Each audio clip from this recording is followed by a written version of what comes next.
Uma menina de 1 ano e meio que mal formava frases completas olha para a avó e diz algo que congela o sangue de todos na sala. Você não é vovó. É minha irmã. A família para. O silêncio é absoluto. Porque aquela criança acabava de revelar algo impossível. Ela não estava confusa. Ela estava lembrando. E o que ela lembrava era a própria morte. 5 anos antes, por envenenamento. Sozinha. Em desespero. Este é o caso Jacira Silva. Um dos casos de reencarnação mais documentados do Brasil.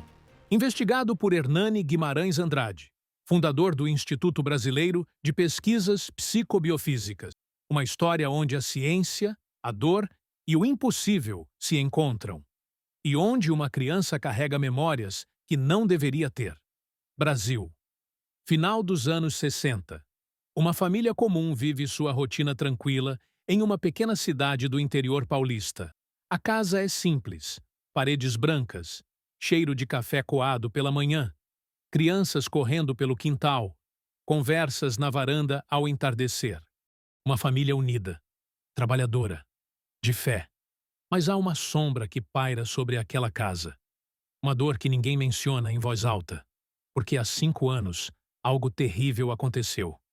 Ronaldo, um jovem de 28 anos, filho mais velho, trabalhador, querido por todos. Ronaldo carregava um peso que ninguém via, uma pressão interna, uma sensação de fracasso que crescia em silêncio. Ele olhava no espelho e não via o homem que achava que deveria ser. Eu falhei, ele dizia para si mesmo. Não sirvo, não presto. A família percebia sua tristeza, mas não imaginava a profundidade do abismo interno que ele enfrentava sozinho. Até que, numa noite qualquer, Ronaldo tomou a decisão mais drástica de sua vida. Ele foi até a cozinha. Pegou uma garrafa de formicida, um veneno usado para matar formigas, letal para humanos, e misturou no refrigerante vermelho, para disfarçar o gosto amargo.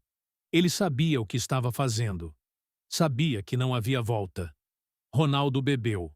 A queimação na garganta foi imediata, como fogo descendo pelo esôfago. O estômago começou a se corroer por dentro.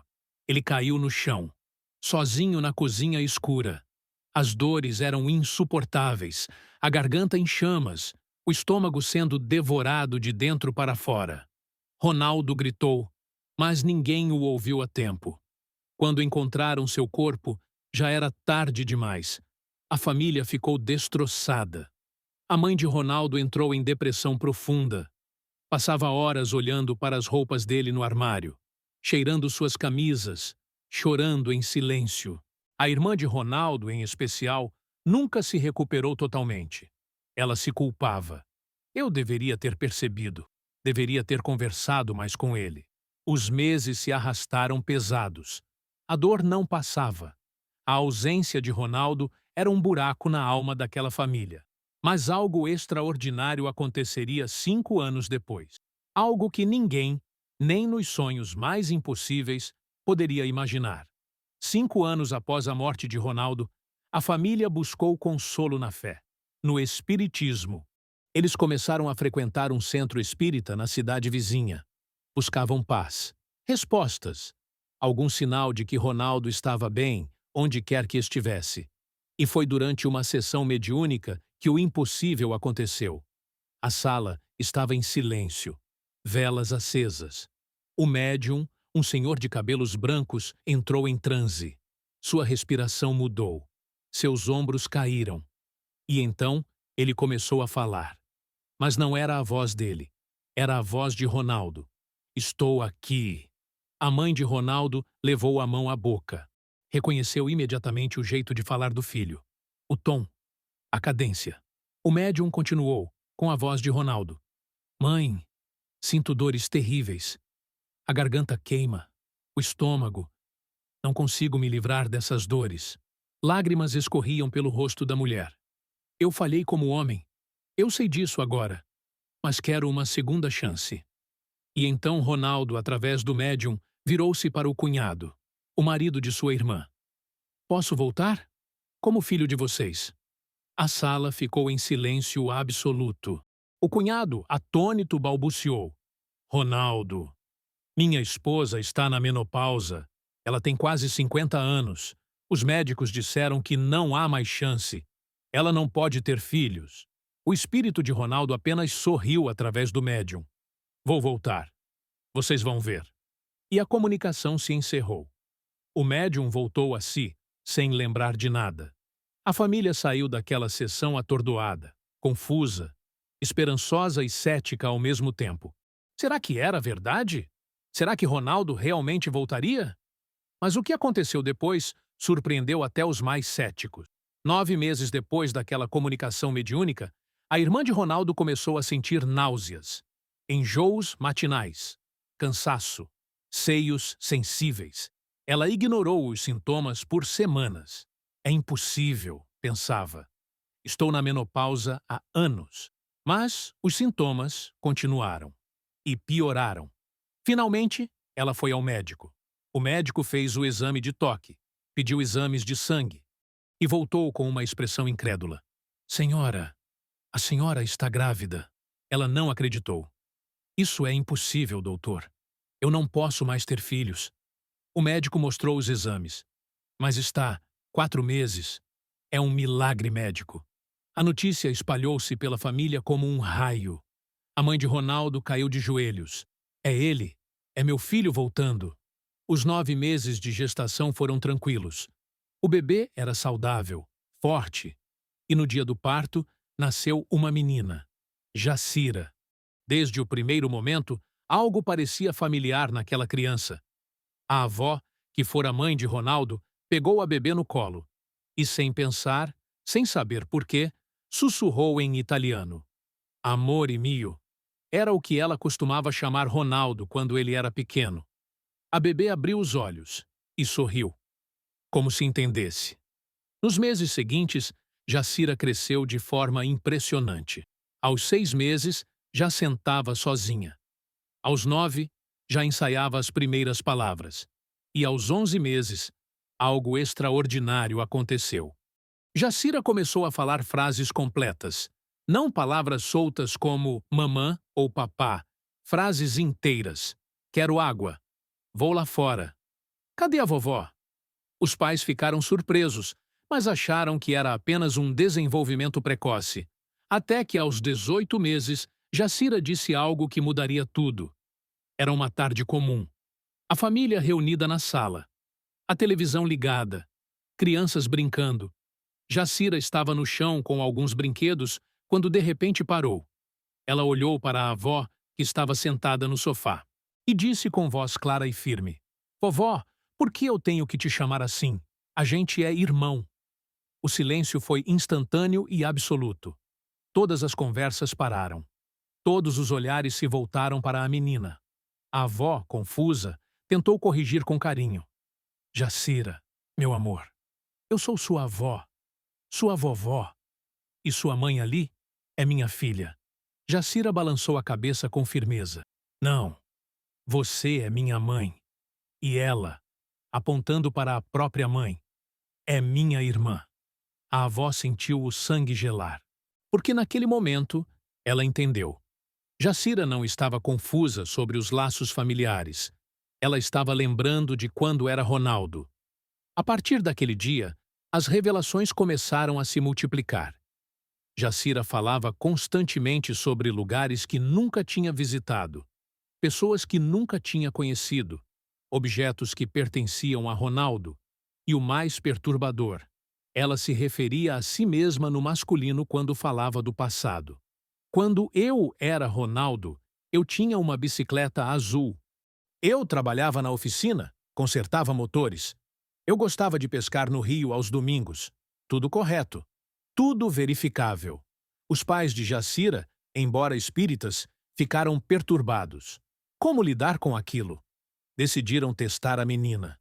Um dia, sem avisar, levaram Jacira até a antiga casa onde Ronaldo morava antes de morrer. Era uma casa simples, de madeira, com um quintal grande e árvores frutíferas. Jacira nunca tinha estado ali. A casa ficava do outro lado da cidade. Quando o carro parou em frente ao portão, Jacira imediatamente ficou agitada. É aqui. É minha casa. Ela desceu do carro correndo. Abriu o portão sem hesitar, como se soubesse exatamente onde estava a tranca. Entrou no quintal. Foi direto até a jabuticabeira no fundo. Eu subia nessa árvore todo dia. Ronaldo realmente subia naquela árvore. A família confirmou. Jacira então correu para dentro da casa, sem perguntar nada, como se conhecesse cada cômodo. Foi direto ao quarto que tinha sido de Ronaldo. Parou na frente do armário velho de madeira. Minha roupa está aí. A mãe de Ronaldo, que estava junto, abriu o armário com mãos trêmulas. Lá dentro, guardadas há anos, estavam as roupas de Ronaldo. Camisas, calças, um casaco de couro que ele adorava. Jacira pegou uma camisa xadrez, levou ao rosto, cheirou profundamente e começou a chorar. Sinto falta de ser grande, de ser forte, de ser homem. Todos os adultos presentes ficaram em silêncio, sem palavras, sem explicações, apenas testemunhando algo que a ciência não conseguia explicar. Enquanto todos tentavam entender as memórias impossíveis de Jacira, outro comportamento começou a chamar atenção. Jacira tinha terror absoluto de qualquer líquido vermelho. Refrigerante de morango, suco de framboesa, groselha, xarope vermelho para tosse. Não importava o que fosse. Se o líquido era vermelho, Jacira entrava em pânico. Ela gritava, chorava, se debatia, ficava pálida. Os pais tentavam acalmá-la, mas não entendiam o motivo daquele medo irracional. Até que um dia, quando Jacira tinha 3 anos, a mãe perguntou diretamente: Jacira, meu amor, por que você tem tanto medo de líquido vermelho? A menina parou de brincar, ficou séria e respondeu com uma clareza assustadora: porque foi assim que eu morri. Bebi veneno no refrigerante vermelho. Doeu muito. Minha garganta queimou. Meu estômago queimou. Tudo queimava por dentro. A mãe sentiu o mundo girar, porque Jacira jamais tinha ouvido essa história. Ninguém falava sobre os detalhes da morte de Ronaldo na frente das crianças. Era um assunto proibido. Um trauma que a família evitava mencionar. Mas Jacira sabia. Ela descreveu exatamente como Ronaldo morreu. Porque ela lembrava. Ela tinha vivido aquilo. As evidências físicas também eram impressionantes. Jacira nasceu com estrabismo, os olhos ligeiramente desalinhados, vesgos, exatamente como Ronaldo. Ele tinha nascido com o mesmo problema. Os olhos vesgos desde bebê. E nunca tinha corrigido. Coincidência? Os pesquisadores do Instituto Brasileiro de Pesquisas Psicobiofísicas não achavam. Foi nessa época que Hernani Guimarães Andrade, o mais renomado pesquisador de reencarnação do Brasil, ouviu falar do caso Jacira. Andrade era engenheiro de formação, cético por natureza, mas havia dedicado décadas ao estudo científico de casos de reencarnação. Ele viajou até a cidade onde Jacira morava, entrevistou a família, coletou documentos, fotografias, depoimentos de testemunhas e começou a documentar sistematicamente cada declaração que Jacira fazia sobre a vida de Ronaldo. Ao todo, Andrade registrou 13 declarações específicas e verificáveis. 13 memórias que uma criança de 3 anos jamais deveria ter. Jacira descreveu a casa de Ronaldo. Correto. Descreveu a oficina onde ele trabalhava. Correto. Disse o nome do melhor amigo dele. Correto. Falou sobre um acidente de moto que Ronaldo sofreu aos 20 anos. Correto. Descreveu a bicicleta azul que ele tinha quando criança. Correto. Mencionou o apelido que só a mãe usava para chamá-lo. Correto. Todas as 13 declarações foram investigadas, verificadas, confirmadas. Não havia como Jacira ter acesso normal a essas informações. A família não falava sobre Ronaldo na frente dela. Não havia fotografias expostas em casa. Não havia conversas sobre o passado. E mesmo que houvesse, como explicar o nível de detalhe? As emoções? O terror do líquido vermelho? Andrade chegou à conclusão inevitável. Aquilo era um caso genuíno de memória de vida passada. Mas o comportamento de Jacira ia além das memórias. Conforme ela crescia, ficava cada vez mais evidente que ela não se comportava como as outras meninas da idade dela. Jacira cortava o cabelo curto. Bem curto, estilo masculino. Recusava vestidos. Se a mãe tentava colocar um vestido nela, Jacira chorava e arrancava. Não quero isso. Isso é de menina. Ela preferia calças, camisetas, tênis, brincava com carrinhos, bolas, ferramentas, subia em árvores, pulava muros, corria descalça pelo quintal enlameado. Os vizinhos comentavam: "Que menina estranha! Parece um menino!" Os pais tentaram, com delicadeza, incentivá-la a brincar com outras meninas, com bonecas, com casinhas. Mas Jacira não queria. "Eu não gosto dessas coisas. Eu era homem antes. Eu não entendo por que agora sou menina." Ela dizia isso com naturalidade, como se fosse óbvio, e havia algo mais profundo acontecendo dentro dela. Jacira começou a expressar uma tristeza que não condizia com sua idade. Aos 5 anos, ela às vezes ficava quieta, olhando pela janela, com uma melancolia nos olhos. "O que foi, Jacira?" A mãe perguntava. "Eu fui fraco. Por isso aconteceu aquilo comigo. Eu não devia ter feito." Ela carregava a culpa de Ronaldo, a vergonha, o peso da decisão que ele tinha tomado. Uma criança de 5 anos carregando o trauma de uma vida passada.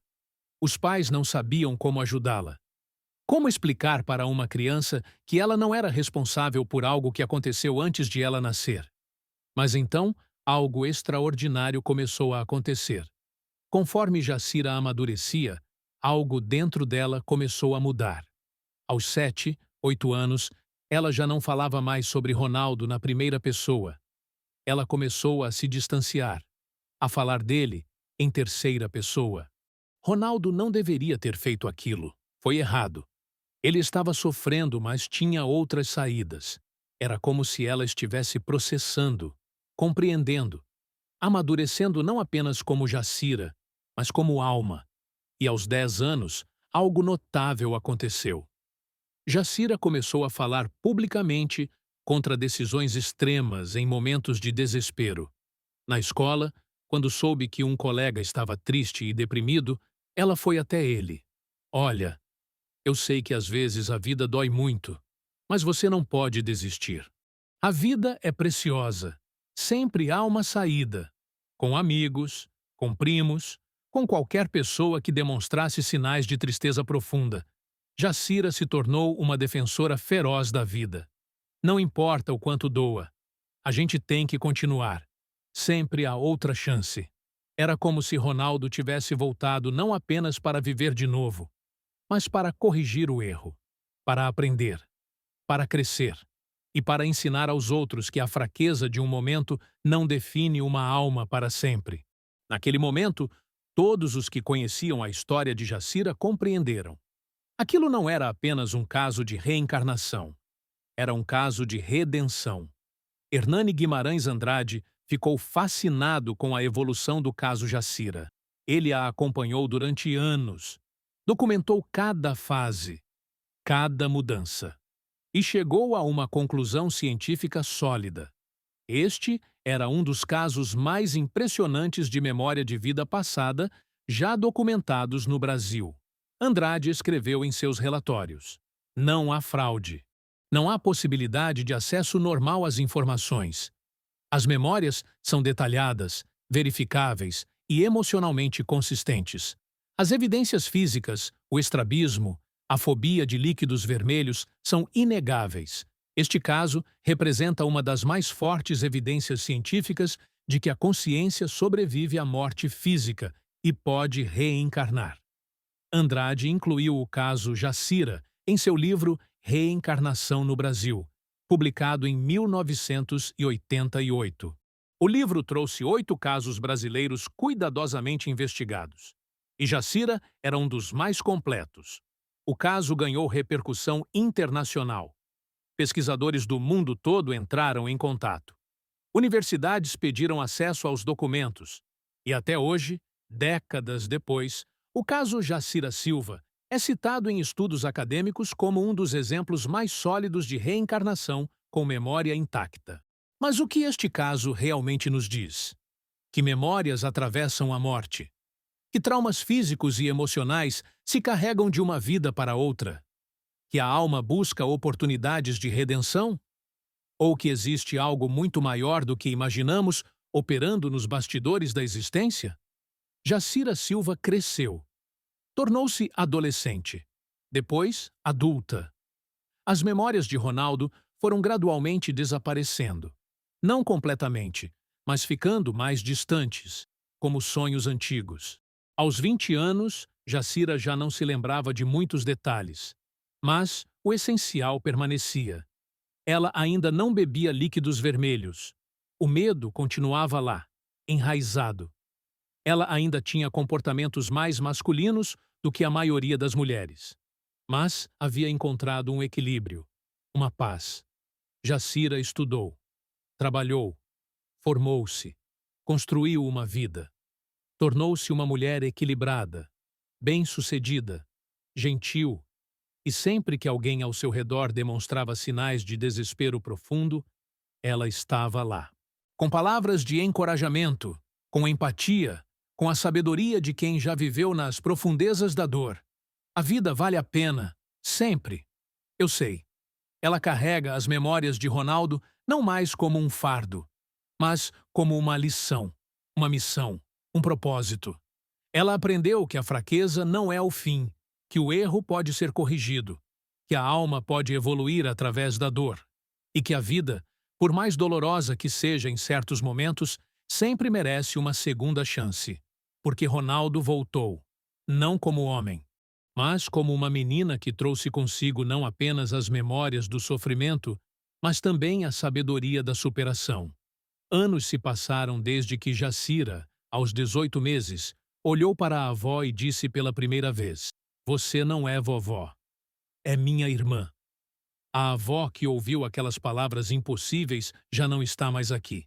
A mãe de Ronaldo, que guardou suas roupas por anos no armário, também já partiu. Mas a memória permanece. Assim como o líquido vermelho que Jacira nunca mais bebeu. Assim como o estrabismo nos olhos que ela carrega desde o nascimento. Assim como a compaixão profunda que ela desenvolveu por todos que sofrem. Algumas marcas atravessam a carne. Outras atravessam a alma. Algumas dores terminam com a morte. Outras precisam ser curadas em outra vida.